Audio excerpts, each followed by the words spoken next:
আসসালামু আলাইকুম। জুম্মা মোবারক।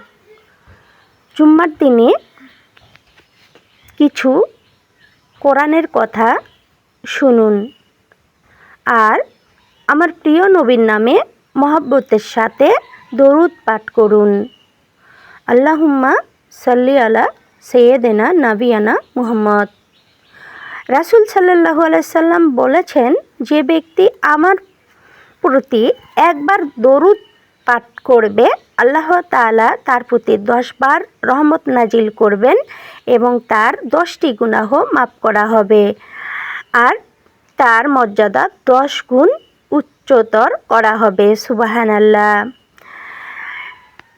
রাসূল সাল্লাল্লাহু আলাইহি সাল্লাম আরও বলেছেন, যার সম্মুখে আমার নাম উল্লেখ হবে অথচ সে আমার নামে দরুদ পাঠ করল না, সে ব্যক্তি কৃপণ। জাহান্নাম থেকে রক্ষা ও জান্নাতে যাওয়ার সহজ আমল। আল্লাহুম্মা ইন্নী আসআলুকাল জান্নাতা ওয়া আউযু বিকা মিনান নার। হে আল্লাহ, আমি আপনার কাছে জান্নাত চাই এবং জাহান্নাম থেকে আপনার কাছে আশ্রয় চাই।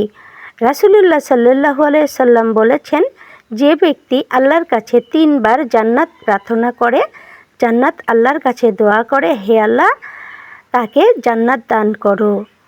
যে ব্যক্তি আল্লাহর কাছে 3 বার জাহান্নাম থেকে আশ্রয় প্রার্থনা করে, জাহান্নাম আল্লাহর কাছে দোয়া করে, হে আল্লাহ তাকে জাহান্নাম থেকে মুক্ত করে দাও। আর একটি হাদিস, ইচ্ছায় হোক অনিচ্ছায় হোক বদনজর লেগে যায়, এটা সত্য। তাই সাবধান, নিজের প্রতি আল্লাহর নিয়ামত, আমল, রিজেক যেন না দেখাই সবাইকে।